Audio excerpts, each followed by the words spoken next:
같은 성별, 같은 만 나이의 아이들 중에서 100명 중 3등 미만인 저신장에 해당한다면 소아내분비 전문의의 진료를 반드시 받아야 한다.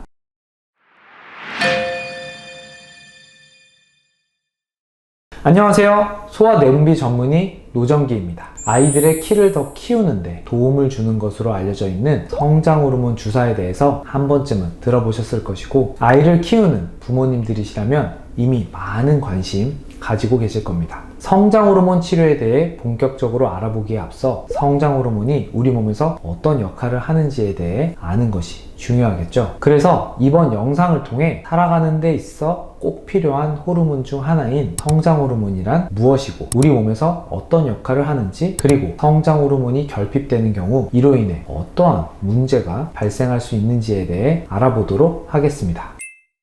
먼저 성장호르몬은 우리 몸의 뇌 안에 있는 호르몬계의 조절에 있어 중추적 역할을 수행하는 뇌하수체에서 분비되는 여러 호르몬들 중 하나인데요. 성장호르몬은 수면과 더불어 분비되므로 하루 분비량의 70% 정도가 밤에 분비됩니다. 따라서 성장호르몬 분비를 생리적으로 최대한 자극하기 위해 규칙적인 시간에 깊이 숙면을 취하는 것이 매우 중요한 이유가 되겠습니다. 이 외에도 운동을 한다든지 스트레스 받거나 혈당이 떨어지거나 고단백식이를 하는 등의 육체적, 정신적, 화학적 자극을 통해 성장호르몬 분비가 생리적으로 촉진되게 됩니다.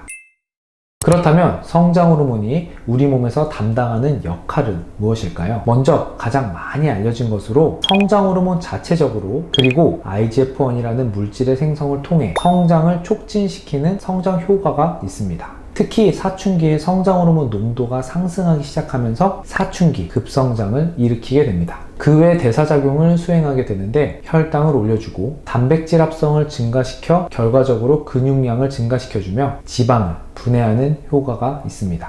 이에 더해 볼 형성을 촉진하여 결과적으로 뼈를 튼튼하게 해주는 역할 또한 하게 됩니다.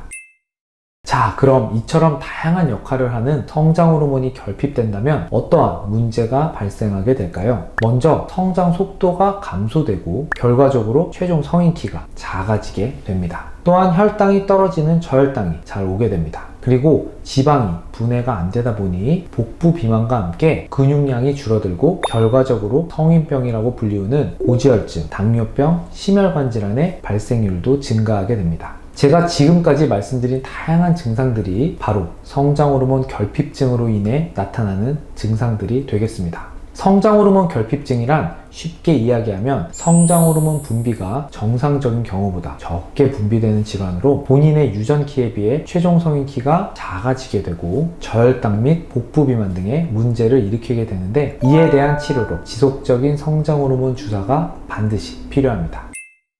그렇다면 어떠한 경우에 우리 아이가 성장호르몬 결핍증의 가능성이 있는 건지 의심해 보아야 할까요? 바로 같은 성별, 같은 만 나이의 아이들 중에서 100명 중 3등 미만으로 키가 작은 저신장에 해당하는 경우입니다. 3등 미만의 저신장은 단순히 키가 작은 것이 아니라 병적인 문제가 있는지 반드시 감별해야 한다는 것을 의미하는 것으로서, 이런 저신장의 병적인 원인으로 성장호르몬 결핍증 외에 염색체 이상으로 인해 발생하는 터너 증후군과 같은 심각한 질환들을 감별해 주어야 하기 때문에 저신장에 해당하는 경우에는 반드시 병원에 내원하여 소아내분비 전문의의 진료를 받아야 합니다.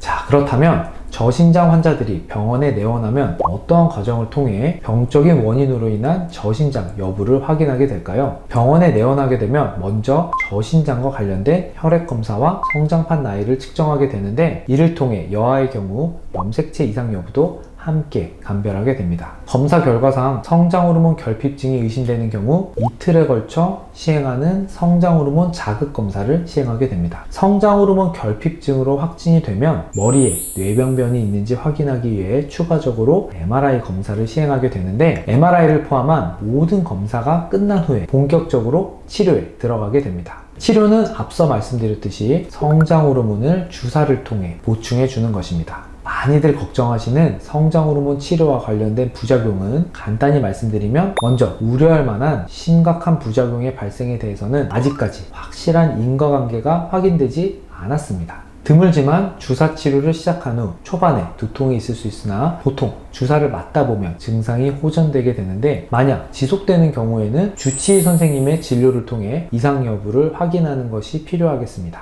이 외에도 일시적으로 혈당이 올라갈 수 있고 갑상선 기능에 문제가 생길 수 있으므로 주기적인 혈액 검사를 통해 이상 여부를 반드시 확인해야 합니다.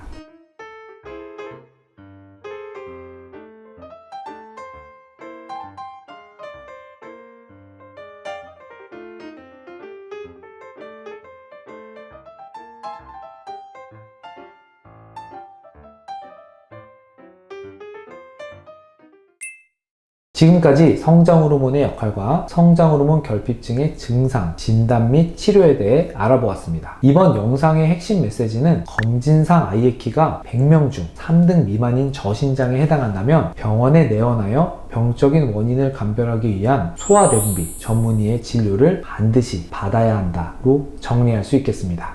지금까지 영상 시청하시느라 고생 많으셨고요. 다음 영상에서 뵐게요. 시청해주셔서 감사합니다.